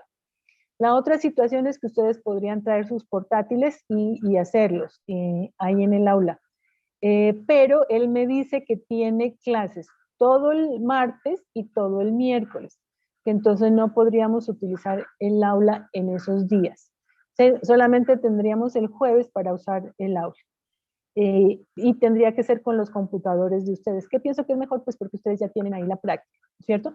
Entonces, yo pienso que eso lo debemos aplazar porque no voy a hacerles una evaluación sin antes haber hecho el taller. Ya muchos me han hecho preguntas y sé que han avanzado en el estudio de la cuenca que le corresponde a cada uno para el proyecto y entonces ya tienen como práctica, pero ustedes son 50 y alguna cosa y si me han preguntado son 3 o 4. Entonces yo asumo que los demás pues o no han empezado o no tienen como dudas en eso, pero lo que pienso es que realmente no han empezado, entonces necesitamos hacer ese taller. Entonces yo diría que nos organicemos mejor y que hagamos esos talleres la próxima semana, el jueves sería. Yo no sé si ustedes tienen disponibilidad porque no podemos meternos todos en el aula, ahí creo que hay espacio para 25 personas. Entonces, yo quisiera que ustedes busquen, no sé, a ver si puedo dividir en los grupos. Ahorita Diego me mandó un listado de las personas, ahorita lo vemos, que no pueden asistir. Entonces, si son menos de 25, pues sí podemos hacer el siguiente jueves o este jueves el taller. Y pues me tocaría hacerlo como transmitirlo para los que no vienen, porque pues, ¿cómo hacemos? Eso en cuanto a lo del taller y la parte práctica del parcial. La parte teórica sí la podemos hacer, pero si ya no van a venir, no sé cómo van a hacer el examen, pues tendrían que venir al menos un día a hacer el examen, porque el examen tiene que ser presencial. La facultad de ustedes tomó la decisión de hacer las clases híbridas, pero alternando los grupos. Esa fue la instrucción, es decir, Diego me mandó un listado de los que no pueden venir, pero esos que no pueden venir, yo no sé cómo van a hacer porque ya tendrían que venir, porque la clase híbrida es, digamos que sea la mitad del curso que esté presencial y la otra mitad remota, pero a la siguiente semana tendría que cambiar, de eso se trata, ¿no? Entonces, por lo menos al examen tienen que venir. Entonces, también dejaríamos ese examen para la siguiente semana porque, pues, tema para avanzar yo tengo mucho, y pues si lo aplazamos, ustedes van a tener más tiempo para estudiar porque el examen teórico pues es bastante largo, ya vimos 3 capítulos, que pues todo lo de cuencas, todo lo de clima que es largo, entonces pues tienen tiempo ahí para estudiar, pienso que es mejor. Entonces en cuanto al examen, hacemos la parte práctica o el jueves o la siguiente semana y ya quedaría para, a ver, poniéndole fechas. El jueves es 3. que yo aspiraría a hacer la parte práctica, el taller de cuencas en ese jueves. Y entonces tendríamos ya posibilidad de hacer el examen en la siguiente semana. Tenemos clase el martes 8, entonces un grupo haría el examen ese martes 8 y el otro grupo lo haría el miércoles 9, ¿no? El examen teórico presencial. Y el examen parcial sería para el práctico sería para el siguiente jueves 10, ¿no? Y en la parte práctica, pues sí, ya ahí miramos. Ahora, los que vienen a hacer el examen tendrían que hacer en ese mismo día el examen práctico para que no tengan que venir 2 veces, ¿no es cierto? Entonces, en esta semana organizo bien eso y yo me comunico con ustedes a través de Diego o hacemos una reunioncita para mirar cómo hacemos ese procedimiento. ¿Alguna pregunta? Sí, pues en el listado que yo le envié, profe, solo hay 2 compañeros que no pueden asistir y ahorita que me está escribiendo Cristian Castillo, que él es del municipio de Tumaco, Ajá. que también pues tiene inconvenientes, me decía, de resto pues sí, todos pueden asistir. Ah, bueno, entonces no tenemos problema. Ujú. Sí, pues con 3 estudiantes yo ya miro cómo me tocará medio que oral, pues el práctico, no sé. Bueno, ahí tengo entonces el listado y mándame los datos del otro compañero de Tumaco para yo hablar personalmente con ellos. Si solamente son ellos, no habría problema. Tendríamos es que sí buscar un espacio para que ustedes puedan, para dividir ese grupo de la práctica, del examen práctico. Yo no sé si de pronto me presten otra aula. Pues con la secretaria quedamos en que ella iba a ayudarme a gestionar una de las aulas de informática de la universidad, no la de ustedes. Entonces, para que tengamos otro horario. Bueno, entonces, ¿cómo hacemos? El jueves, entonces ya de hecho hacemos la parte del taller. Un grupo vendría al aula de informática de ustedes de manera práctica y me dejan a mí verificar a ver si el miércoles 2 consigo una aula de informática para que vengamos a hacer el taller, ¿vale? Entonces, entre hoy y mañana yo ya les defino eso. Profe, qué Sí. pena, disculpe. Yo quería, o sea, quería comentarle algo. Brano, lo que pasa es que, pues, yo no sé cómo hacer la situación con los demás, pero pues yo soy de un municipio y creo que la mayoría de los compañeros somos de municipio. Y pues la verdad, profe, es que nos toca irnos a buscar apartamento, nos toca pues toda la parte de trasteo, de comida y todo eso. Y eso, la verdad, para serles sincero, lleva mucho tiempo, porque no se encuentra apartamentos así. Entonces, en Y cuanto a entre eso, más se demoren, peor. claro, eso sí, profe, también. Y yo de hecho, pues estaba buscando este fin de semana y la verdad está muy complicado, demasiado complicado. Entonces, pues quería en cuanto a eso pedirle que en cuanto al parcial, que por favor nos dé un poquito más de tiempo y no sé qué piensan los demás compañeros. Por esa situación nada más es, profe, porque como le digo, y pues es que uno no puede ir a pagar un mes de anticipación un apartamento y más sin saber si las clases ya se iban pues a normalizar y eso. Pero en el evento del examen sería que vengan un día y se regresan el mismo día, no tendrían que tener apartamento solamente para venir a hacer el examen.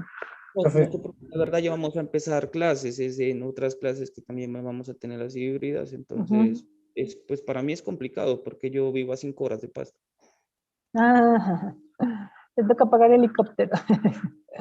Claro, te queda difícil. Pero bueno, estos casos particulares, entonces lo tratamos de manera particular. Por favor, se comunican conmigo. Y sí, pues dejemos espacio a ver si la próxima semana ustedes, en esta semana apenas hoy es martes, pues ya han conseguido ubicación y tal. Si de pronto no es posible, pues quienes tengan esa dificultad me dicen y lo aplazamos. De todas maneras hay que hacer grupos, entonces yo no tendría problema en colaborarles en ese sentido. Pero solamente a los que tengan esa dificultad, ¿no? Los demás sí que vemos que el parcial lo hacemos la próxima semana. ¿Quién más iba a comentar algo?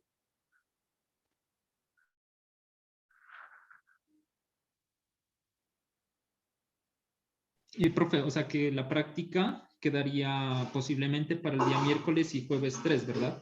Y ya el parcial Sí. quedaría para la próxima semana, martes y miércoles, ¿no, profe? Ajá. Martes, miércoles y jueves. Bueno, profe. Ujú. Alguien me está preguntando qué pasa con quienes no tienen portátil. Tendríamos que, pues ahí sí les toca trabajar con alguno de los compañeros, porque los computadores, como dijo el profe, pues están muy malitos, ¿no? Entonces, quien no tenga portátil o trabaja con uno de los computadores de ahí del aula de informática, yo ya miraría, pues, me tienen que decir quiénes son y con qué quieren trabajar, si con QGIS o con ArcGIS. El ArcGIS supongo que ya esté ahí instalado porque se lo vienen manejando para su materia de sistemas de información geográfica, y pues el otro sería la instalada del QGIS, pues que a veces se enreda un poquito. Yo no lo sé hacer muy bien en Windows, lo sé hacer en Linux, que es muy rápido, son 2 o 3 comandos y se instala automáticamente todo. En Windows no sé, yo diría que no es tan complicado, pero de pronto pues no queda bien instalado y les da problemas. Entonces, les toca como pedirle, como vamos a hacer grupos para el examen, quien no tenga portátil, pues que alguno de los compañeros le preste del grupo, pues están trabajando en grupo, ahí sí, me imagino que alguno tenga y pueden hacer ese préstamo. Y si no, pues miramos en el aula de informática cómo solucionamos el problema. Pero sí hay que hacerlo con tiempo porque necesitan instalar el software y verificar que funcione, ¿no? Porque en el momento del examen no se van a poner ahí, vea, no me funciona esto, no me funciona lo otro, ya pues se complica mucho el asunto. Entonces, por favor, vayan previendo esa situación.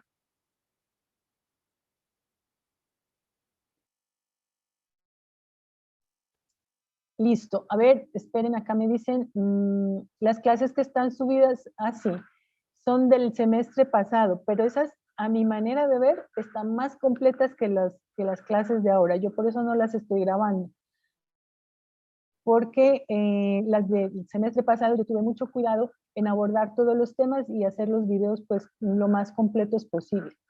La de hoy, por ejemplo, no la grabé. Yo puedo hacerlo, pero tienen que pedirme, no tienen que hacerme, tienen que acordarme. Aquí el examen teórico quedaría para, ¿qué dijimos? 8 y 9. 8 y 9 de febrero.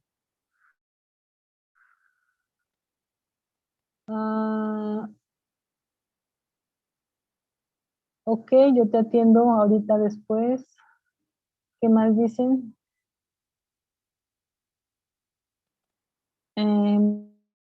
Bueno, ¿más preguntas?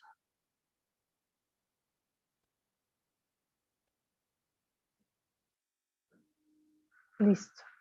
Y profe, igual usted nos confirma si las prácticas están, mejor dicho, las aulas están disponibles para las prácticas el día de mañana y el jueves, ¿no, profe? Sí. Bueno.